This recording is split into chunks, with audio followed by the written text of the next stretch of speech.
Right, guys, welcome to another episode of Borderlands Podcast, guys. I am here on location at El Perritos Restaurant. We finished up a good little plate of food, and I'm here with my special guest for tonight, Mr. Myles Johnson, guys. Hello. Local comedian here in Austin, Texas, at the mothership of all motherships, currently working there, and picking his brain on how about events, about Jordan's work, food. And so far, he's had a great review of the food, guys. The food's incredible. Cut out the part of me eating the hot dog. I have no idea where he stores it, because good Lord, that's more than I can chew. Cut out the part where I ate the foot-long hot dog. Yeah, okay. He just ate these small little tacos, guys. Not on top of that. But no, man. So do you usually eat a lot? Are you have like are you one of those guys that have like a skinny body for the rest of your life, but you can pack it in? No, not at all. No? No, Oh, I think I used to be. Yeah. I used to be up until like 4 years ago. Yeah. And then Well, how old are you now? I'm like 29. Fuck, bro, you're young. I'm young as fuck. But you got... I got the whole world ahead of me. Yeah, you do. You got, what do you call it? You got that old man grit to you, bro. Like, you're like young, but you're like, I think it has to do with a lot of like black and Mexican people, where like, I feel like we age in dog years, you know? So every time we get older, it's like a step 7 years into the future. Yeah, but I don't know. And like, the difference is black people can not age, and Mexicans get old like cocoa and shit like that. So that's a problem. You gotta moisturize, folks. My mama taught me that, bro. Moisturize every day, bro. Yeah, I moved to Austin. I started living with white people. Yeah. For the first time, like really living with white people. Because even like, you know, home. When I went to college, I lived with a Mexican guy and an Indian guy. And then after college, I started living with whites. And it's crazy, bro. Right. You're just like, man, you live like this? you haven't had water all day. Had water all day. You washed your hands, and your hands aren't like dry as you know what I mean? When your hands just get dry as shit. Like I don't. Yeah. It doesn't like affect you. You haven't had it. Like, I get if you were drinking water or something, you're hydrated. Right. Your skin is completely dry. Without moisture. Bro.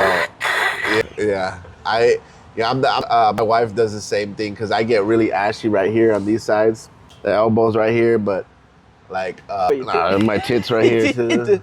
I got a You're moisture. ashy on the chest. You got an ashy chest. No. I don't know why I did this, but no, I'm using my arms.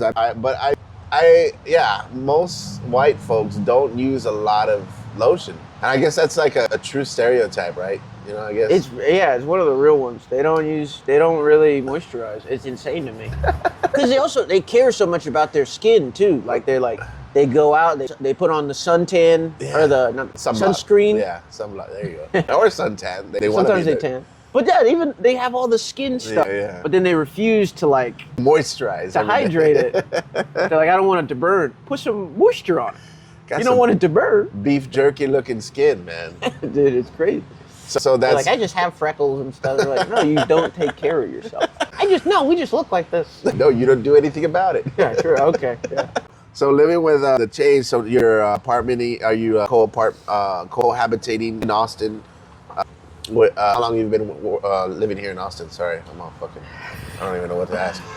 I've been living in Austin for, 11 years? So you were here before, because I don't think I saw you. I wasn't doing comedy. Yeah, you weren't doing comedy yet. I was in school. I was over at UT, just not really getting an education. Just fucking around. Just spending money. There you go. Spending money I didn't have. There you go. I still don't have, actually. Spending money I don't have currently. I'm still trying to recover from. Damn, those Longhorns are playing good this year. Huh? Any little bit I can give them. Just try to be part of the team. Any little. That's where all my tuition went to. Damn. I'm hoping they got all their injuries taken care of. All of their trainers are paid with my tuition. Yeah. So what were you going for? I don't know. You don't know? You're just... I do remember, but I was... Like in my head, at the time, I was like, you didn't know. I was like, I guess I'll do economics. That is much. This sounds probably something to do with money. That'll probably get you somewhere.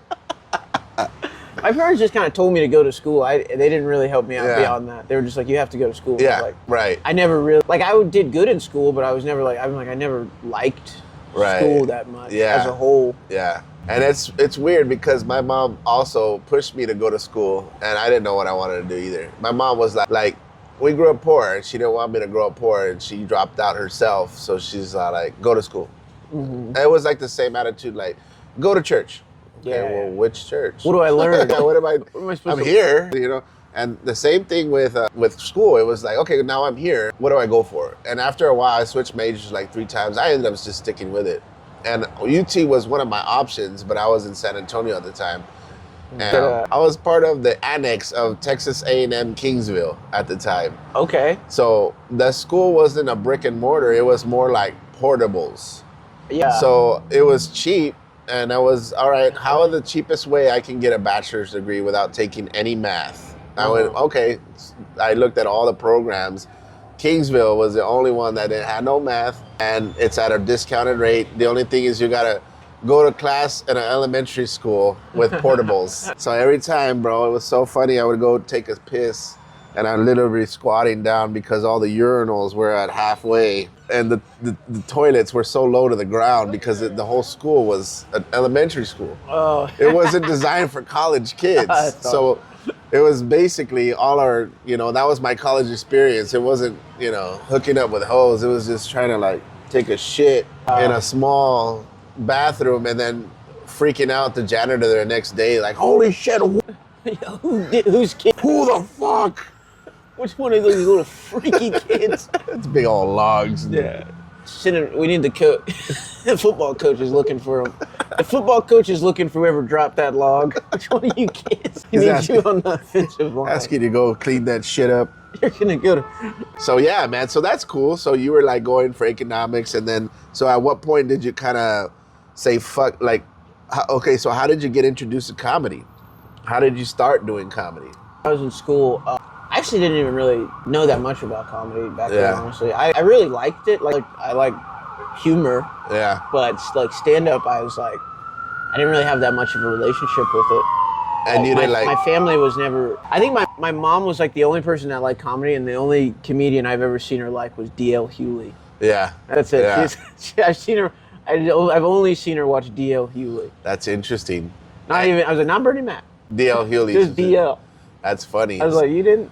So do you think, so after a while, what made you go up and do stand-up? My buddy in college, he showed me, so like, I guess like in high school, I really, like, I don't remember, but like high school, I think, okay, elementary school, middle school kind of era for me. Yeah. I fucked with Dane Cook. Okay. I was like, dude, this guy's so fucking funny. Yeah, yeah. And then later was Kevin Hart, all right. And I was like, dude, this guy's seriously funny. Yeah. Like that one, I love that one. I watched that little run he had. Yeah. Before he kind of started going all celebrity wild, but you know, he had that little run of like 3 specials that were like. It was right after like Scary Movie is when I first saw him. Yeah. And I saw him acting, and then I turned out, oh, he's a stand-up. Okay, cool. And he got all right, or say it with your chest. You know? Yeah.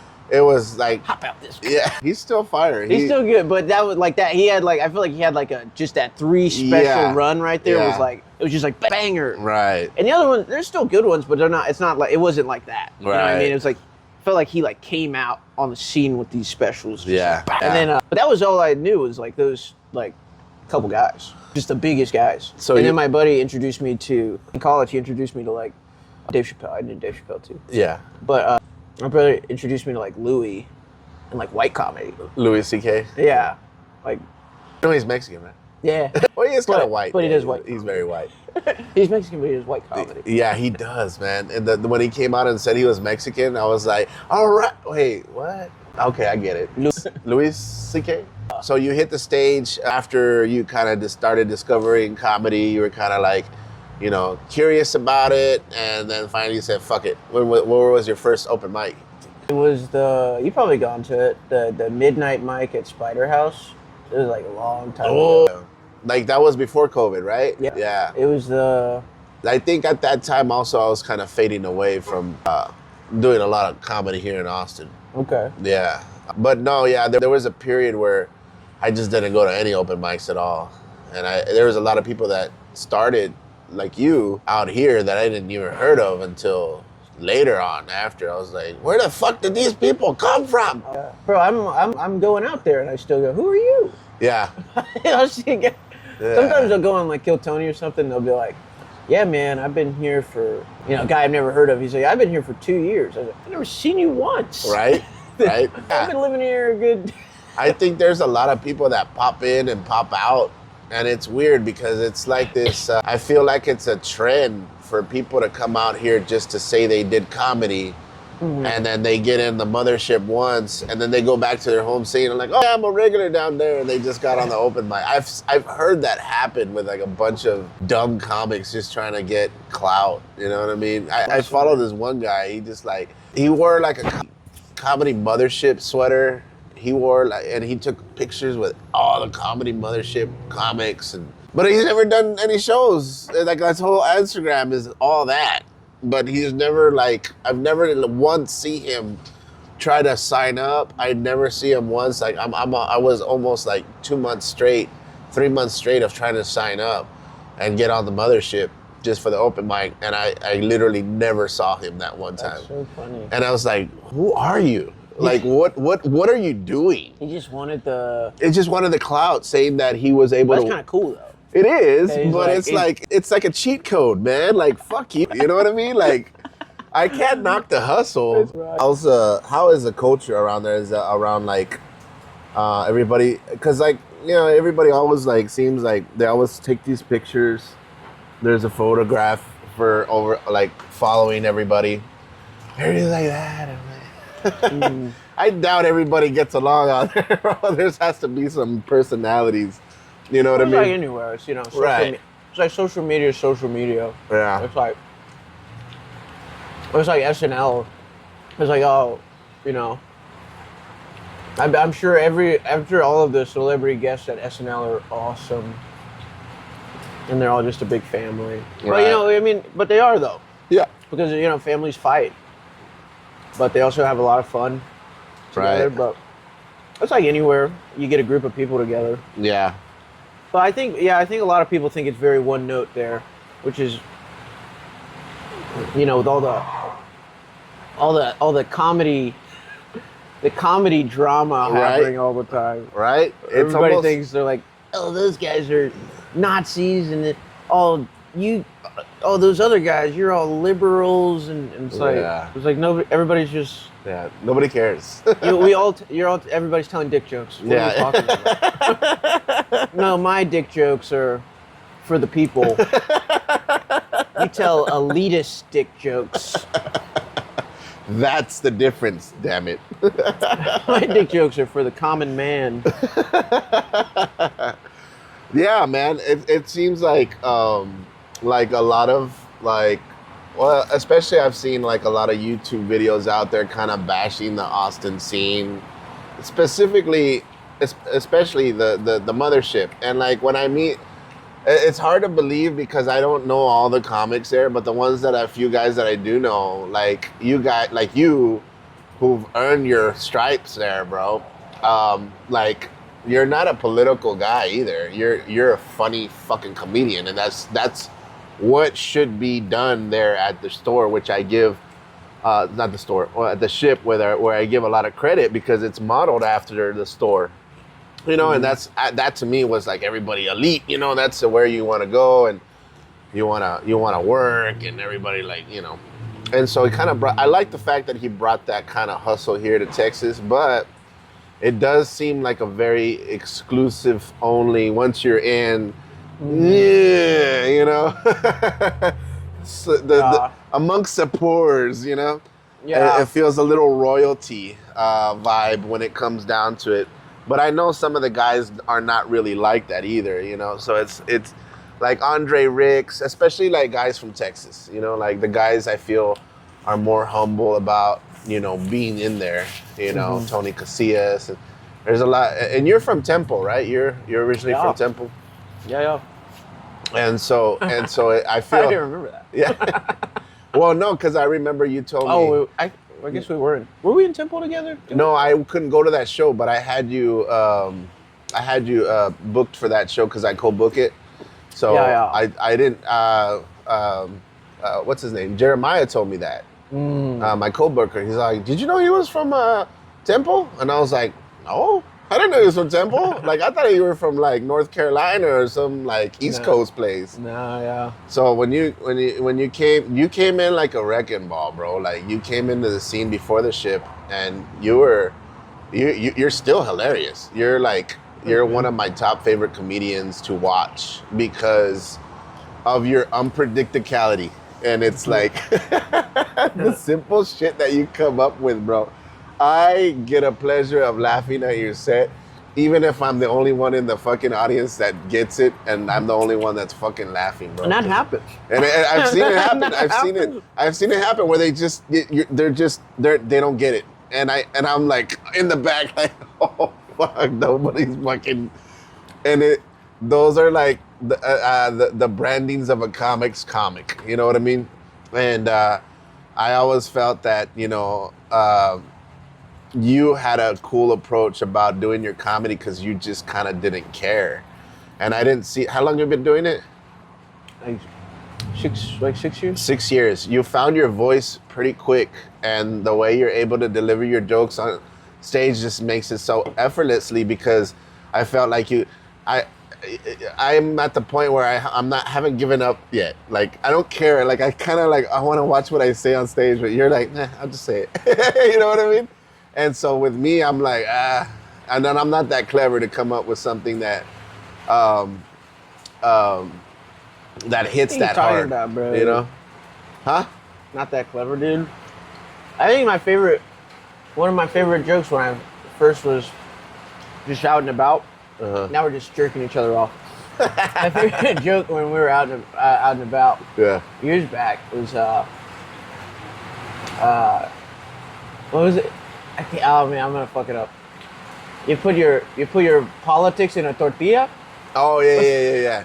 It was Torchy's taco joke. Torchy's tacos. Yeah, I was like, you call your Democrat tacos, you call your Republican tacos, motherfucker. I know what corruption tastes like. You don't need to put that shit in a tortilla.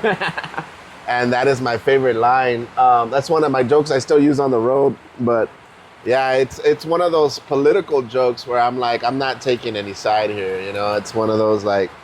No, it's just stupid to call it. Why is it taco? Yeah, a Republican. And so that's the whole play of the joke. And man, there was one that I saw you on stage, and you put it up on the video, but I saw you do it live, and it hit all, and it was like your fuck. Let me look back at your reels now before I forget, because I know it was one of these jokes. It was so simple. It was such a simple joke, and it hit so hard, but it was because of the silliness of it. You know what I mean? Man, what was it? Fuck, anyways. You like being silly, man. Yeah. Woo! What do you think? I damn crushed it, bro. What do you think? Nah, you killed Phenomenal. it. Man, nothing left, bro. I went all the way. You want to try one of these? I'm not going to eat all of it, man. You want to try it? Try it. Give me a second. Yeah. Give me a second. I just did something. So. I went all the way too. I said, let me get the Tecate. Yeah. I went in for a water, and I was like, give me the Tecate. I haven't had a Tecate. I don't really see too many places that sell them. He gets a lot of El Paso is very, like, people like their certain beers, you know what I mean? Tecate was always one of them, those beers. Yeah. And it was like our what do you call it? It was our Paps beer, and you know, going out like, this is shitty beer, but it's still good. Yeah. Very watered down. Yeah, it's literally that. Just yeah, it's just I don't know. I saw it. I saw it, and it just reminded me of, like, you go to a bar or something, you just see a picture of Canelo Alvarez. Drink Tecate. Yeah, I was like, yeah. I mean, there's probably places like that in Austin, but I don't know. It just reminded me of home. Might be a Temple. I feel like they always sell Tecate in Temple.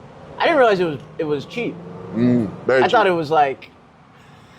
I was like, the ads always. I was like, this is Canelo Alvarez. Right. It's got to be really. Right. It's got to be good quality. He's incredible.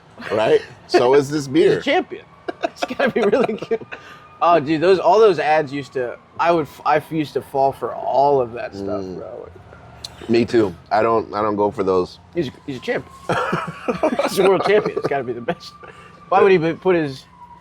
It's like Jordan, right? Like you get the Jordan shoes, and it's like good quality. Oh well, unless you get the bootleg ones. Yeah, fall apart.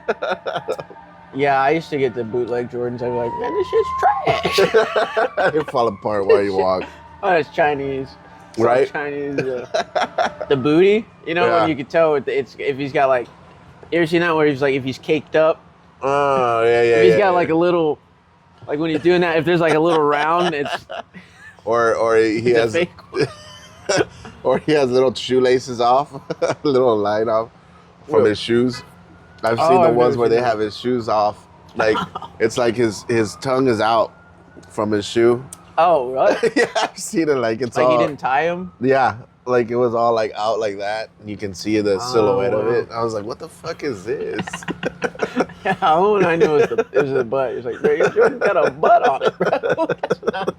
That's not a Jordan. Those are Jordans, baby. Jordans. Yeah, your Jordan's got BBL, bro.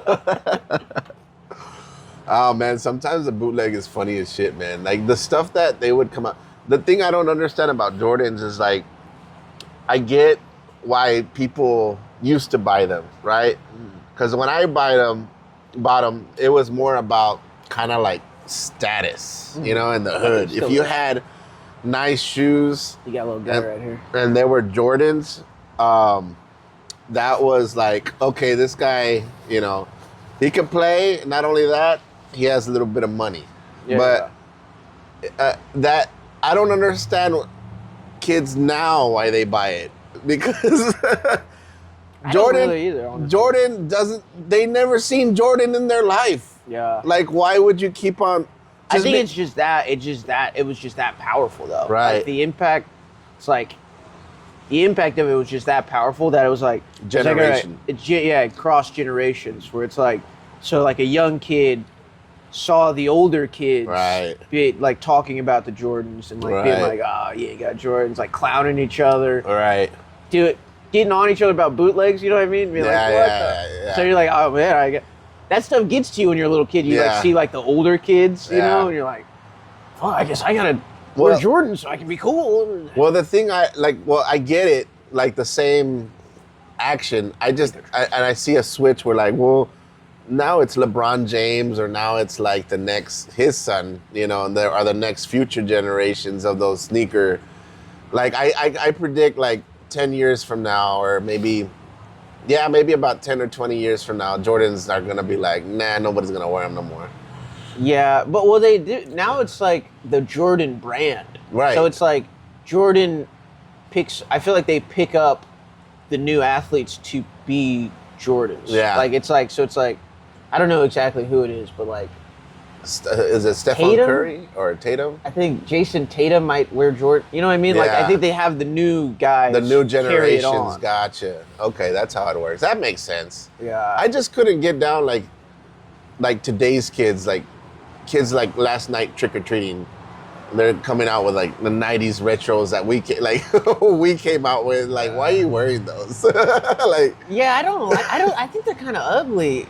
Like, a lot of, not all of them, but a lot of them are kind of like, bro, that, she's kind of, like, it's like bubbly and like, I remember, make your feet look huge. Like, I got big feet too, so I can't, I'm like, I'm never going to wear them. Yeah. Because they just look like I got clown shoes on. Yeah. Or these big old purple. Or the ones that made you look like you had tap dancing shoes. Those were my favorite ones. Where? They look like 97 Jordans, and they look like tap dancing shoes. They were like all shiny at the beginning. Okay. And they had white tops. I don't know. I don't remember that. I don't remember. I know that there's a few shiny ones. Well, let me see. Foamposites. But I do like some of their stuff. I don't like how heavy they brand it, though. I don't like how much they're like Jordan 23. Yeah, that's where I'm trying to like. I'm like, bro, I don't even fuck with the Bulls. Right. So who's your team now? I don't have one. Man. You don't. Do you follow basketball anymore, or I like the Spurs. you like the Spurs? I'm holding the Tecate, yeah. I love the Spurs. No, the Spurs are cool. I don't really fuck with the Spurs, actually, though. I don't like Greg Popovich. No, really? Is it okay if I do a middle finger at the camera? Yeah, yeah. I like Greg Popovich. These are the ones I was talking about. Okay, yeah. They look like tap These look like dancing tap shoes. shoes, dude? Yeah, they're tight. But when they first came out and they had the white top, I was like, oh, those are tap dancing shoes. See, those ones, like, they're like kind of... Jordan, they're like kind of 11s, guys. These are the ones I'm talking about. They're kind of lame. I feel like it's lame. I don't know. I like to hoop. Yeah.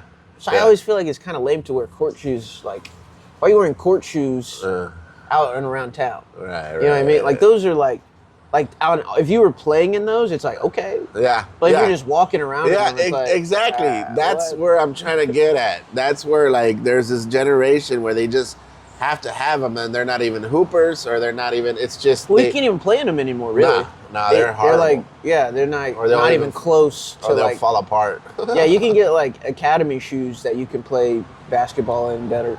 Sorry. Sorry. There's a lot of. No, it's the truth truth coming out. They're not great shoes. They're they don't. Well, I don't know. I don't wear them too much, but the ones I remember borrowing from my friend, by the way. Even when he wore them, they weren't good. Yeah. he wore the red ones. I remember watching a documentary where he had 2 size different feet.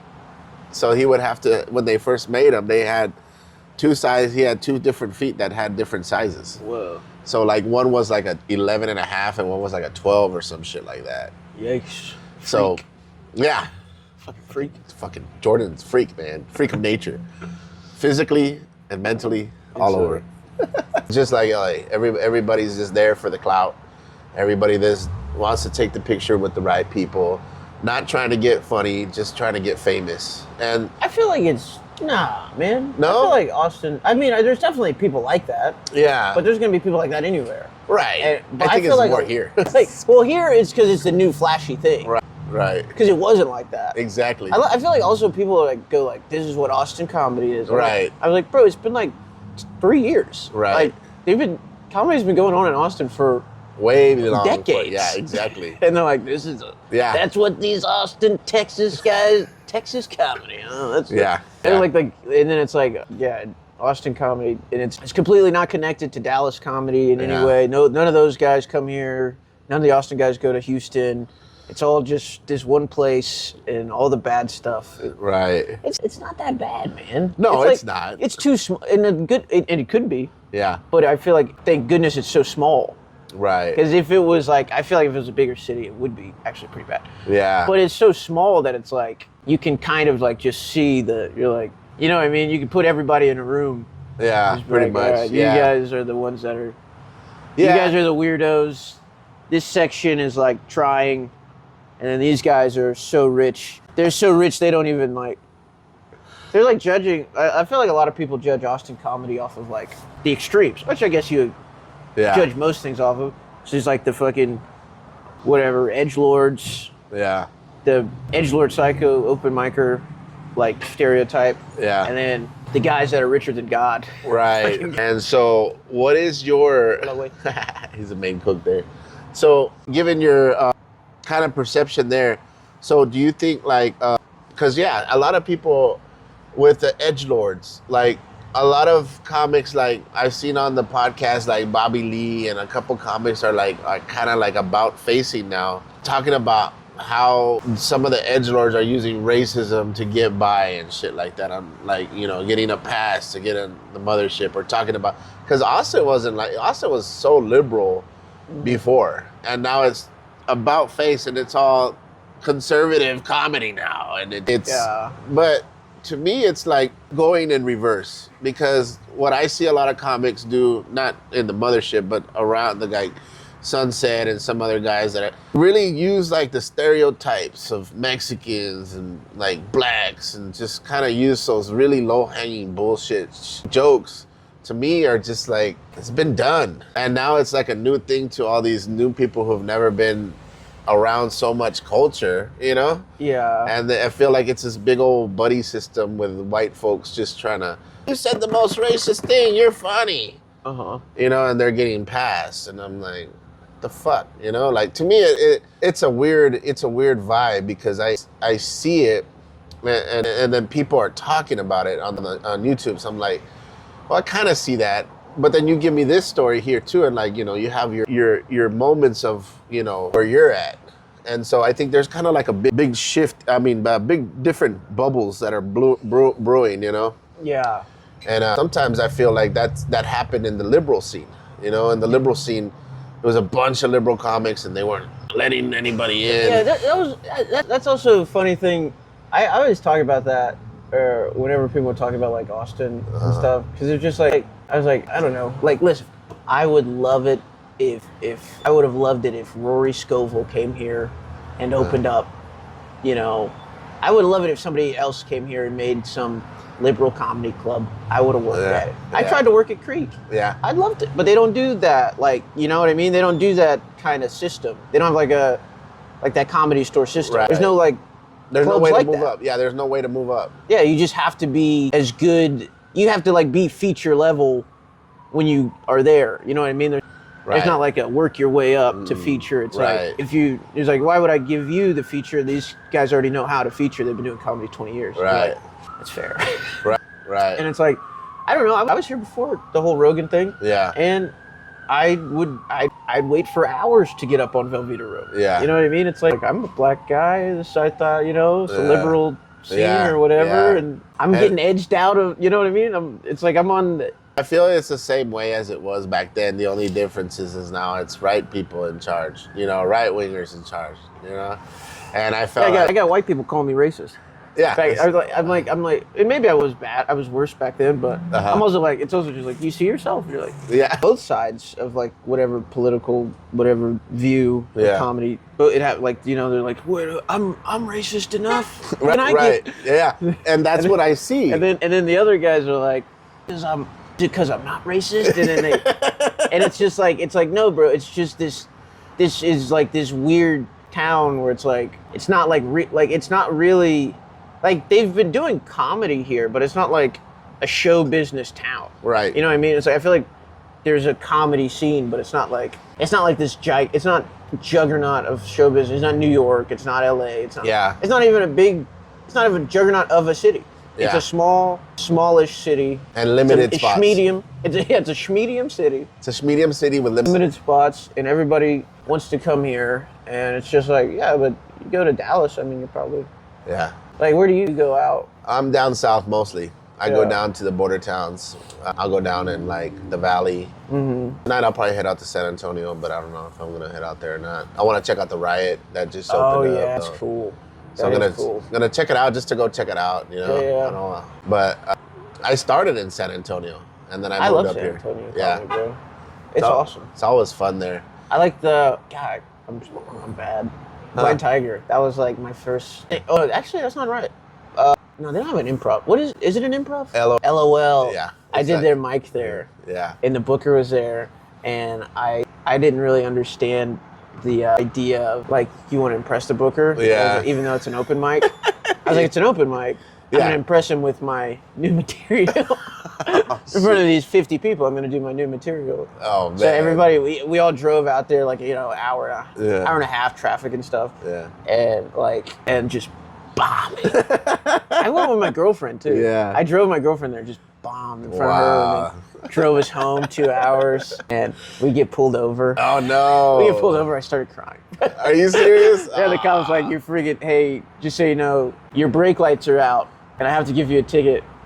And I'm just there. I just, you know what I mean? Because they're like I was there. I was with like Dean and like, I think like I went up there with like Dean and maybe Spencer. Yeah, the booker like messaged me and like got my number because we did so good on their mic, and then you go back and I got a ticket. That sucks. I kind of girled my way out of the ticket though, because he was like, oh, I don't want to see you cry. hey man, that's your girlfriend right there, right? Jeez, just God. Oh, here. if you kill yourself, I'll feel responsible. Right? I don't want to hear you. I'll probably quit the force. Yeah, I don't want to have to report. A local comedian is found hanging after a suicide note was written by thank you fucking cop. Written on the back of the ticket. Yikes. All right, man, just get that thing fixed. That's hilarious. And that's another thing about your comedy, bro. I fucking love, bro. You're dark as fuck. You're like, you have a dark side where Thank you.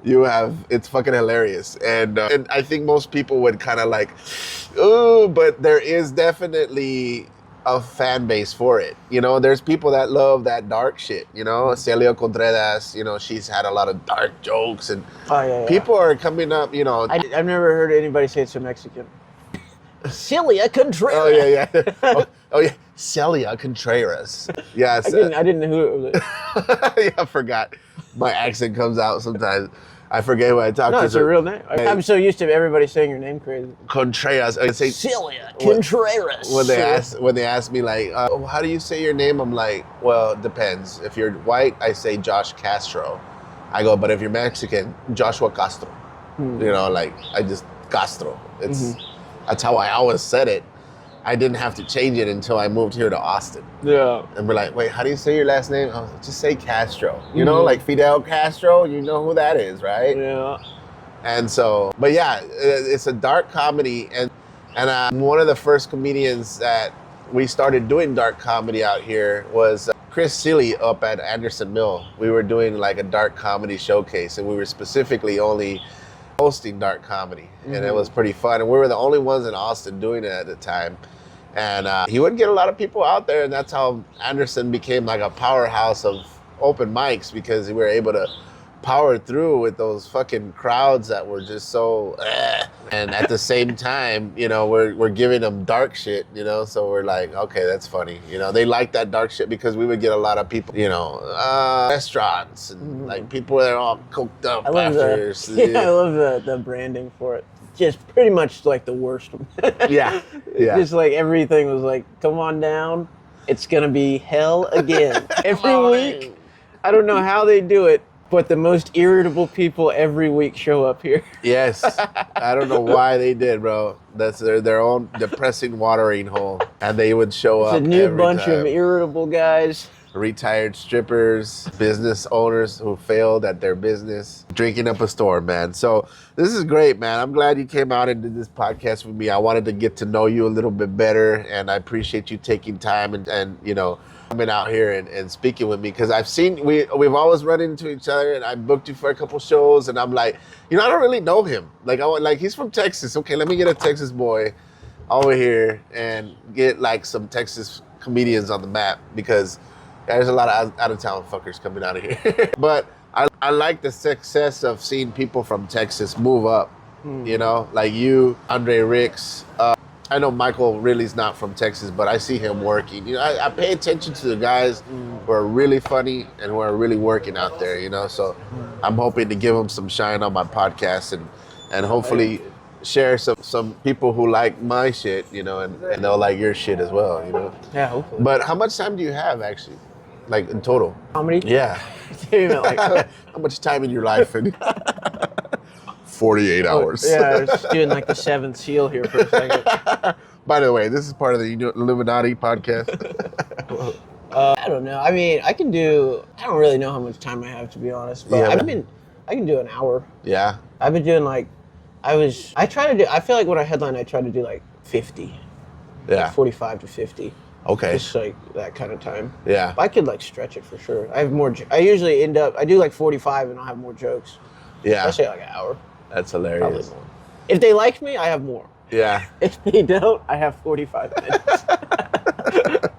That's a good way to gauge it. They like me, you got an hour. If they like me, I got an hour 30. So what is your? If they don't, I got 35. What is your writing process? Like, how do you usually write on stage, or do you actually do like a go back home and do this shit? Notebook for sure. Yeah. I'm a notebook, phone, notebook kind of guy. Yeah. And I kind of just write, and then I tend to I've seen you like improv a lot on stage too. Well, at least it looks like improv to me. Sometimes it is, but most of the time it's not. Yeah. I'll riff on a joke I wrote. Yeah. Like I'll try and riff out more to the Yeah. joke. Like, you know what I mean? I Like think if I've it's seen you like do that, it's like oh, it's going good. So I'll do that. But more traditional way of just notebook and just kind of notebook, and if it works, then I'll try and add it to something. Try and turn it into a bit with other joke. I would just write about the same shit. Right. Most of the time, I write about like 3 things. You know. Yeah. Like sex, sexuality, the blue stuff. Yeah. The race stuff, like black stuff. Yeah. White stuff, Mexican and Chinese, and stuff where I kind of just take my shirt off a little bit. That's pretty. Yeah. I got 3 categories. Yeah. I got big act out. You know what I mean? I was like, it kind of works out. Well, I mean, there's just so much silly stuff that you do up on stage, man. I can't help but fucking laugh, bro. And it's good to see you work on stage. And like I've seen it where you've tried stuff out and it worked on stage, and you're like, all right, this is good. Like I see you like, yeah. I saw that like satisfaction. You're like this is good shit, and it's so hilarious, bro. And like again, man, I think you got more years coming up. And like honestly, like I'm not bragging. Like I see why the mothership picked you. You know what I mean? Like I see like there's qualities to you that I see like I didn't notice that before, but now I'm paying attention, and you're really fucking funny. And not only that, you have some characteristics of like the true reality of like comedy when it first was introduced by Richard Pryor. You know, like his realness. You know, like one of his earliest stuff that I've seen, like just really raw and really funny, but also being really funny and goofy at the same time. Mm-hmm. And I think you have all those early Pryor qualities, nice. Characteristics. And I'm not being, not just to do that. It's real shit I've seen on stage. But I know, right? They're like, what kind of podcast is this? I can't perfectly block it. It's the only way I can describe seeing you live, because people will probably see you on videos and like, I don't see it. But if you see him live, don't trust the videos, bro. Don't trust the videos. I don't have good videos, bro. I'm funny, I swear. No. There's some good videos out there. There's like 3. I got 3. But I have very judgmental Mexican friends, and they're like, this guy really? This guy? You know? And I'm like, yeah, he's fucking hilarious. Watch him. But I think there's a lot of people that just don't get it, certain people yet. You know what I mean? Yeah, well, comedy is weird right now, bro. I feel like it's like blowing up. Yeah. So like there's a bunch of people who think they understand it. Right. Because they just started watching. Right. Yeah, I'm like, they just started watching like Kill Tony or something, or they think that's what comedy is. And they think they understand comedy now because they've like seen a guy do a joke. Right. And it's like, that's not what comedy is. Comedy isn't jokes. And even at that, a stolen joke. You know, some people I've seen do stolen jokes, and they're like, I know you don't, but I've seen that happen. Yeah, some people do that for sure. And but it's just like even that though. It's like that's not even it. It's like the jokes is just to help get the people to like laugh. Like the idea of comedy is just funny. Right. It's not necessary. The joke is just like a tool. Right. It's like I'm misdirecting you so you fucking enjoy yourself. Right. I'm trying to make you like just enjoy, use your brain and enjoy your life for a second. Yeah. So I have to tell you a joke. Right. I think you're hilarious, bro. And I think, like I said, you got a strong, look him up, guys. And how can people find you online if they want to look you up on your videos? My videos that are kind of good. They're kind of good. Some of them are good. They're getting better. I'm learning how to do social media. I'm not a social media guy. Trying. You can look me up on Instagram as Myles the Black Guy, Myles the Black Guy, and on YouTube I have a podcast with my favorite whites. My favorite whites. And it's the Jane Lane Special. Jain. Awesome. It's Jain. It's the name of the street. I'm not changing it to make it easier to spell. Jain. Nobody watches it. They don't know how to spell it. Jane Lane, Jai. I'll check it out. All right, guys. Well, that's been another episode of Borderlast Podcast, guys. Thank you so much for joining us. And again, if you really like this episode, if you really want to check out Myles Johnson, guys, check out his Instagram page and all his platforms. Also, he's a regular at the Mothership. If you come down to Austin, come check him out here. And at the Comedy Mothership, guys. Well, thank you so much. At the Watcher, we'll see you again, guys. And this has been another episode. Adios.